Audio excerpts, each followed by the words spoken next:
عملت لكم النهارده اختراع جامد قوي، بس فيه مشكلة صغيرة قوي. مش هتعرفوا توقفوا غير بعد 50-60 واحدة كده. واجمل حاجة ان القطايف هتفضل مقرمشة لاطول فترة ممكنة. وعملت لكم كمان كريمة طعمها جامد قوي بالكراميل، لازم تجربوها.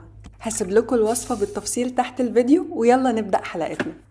في السلسلة دي هنعرف أكتر عن الملائكة ونعمل أكلة حلوة نزين بيها سفرتنا في رمضان. في بني إسرائيل كترت القصص الغير صحيحة عن الملكين هاروت وماروت، ومش بس كده، دول كمان اتهموا النبي سليمان بأنه بيعلم الناس السحر. فقال تعالى: واتبعوا ما تتلو الشياطين على ملك سليمان وما كفر سليمان ولكن الشياطين كفروا. بعت ربنا ملكين لبابل وهم هاروت وماروت، وكانوا بيعلموا الناس السحر بس مع تحذير شديد، ودايما بيقولوا إنما نحن فتنة فلا تكفر، مع العلم إنهم ما يقدروش ينفذوا ده إلا بإذن الله. وقبل نزول الملكين كان السحر والشعوذة مسيطرة على كل بابل، والشياطين كانوا دايما بيوسوسوا لهم. وهاروت وماروت كانوا بيعلموا الناس السحر عشان لما الشيطان يجي يغويهم ويعلمهم السحر يكونوا هم عارفينه ويرفضوه. وبالرغم من نزول الملكين إلا إنهم فضلوا يمارسوا السحر. قال تعالى: ولقد علموا لمن اشتراه ما له في الآخرة من خلاق. يعني الناس اللي بتمارس السحر عارفة ومتأكدة إن موعدها مع عذاب شديد يوم القيامة.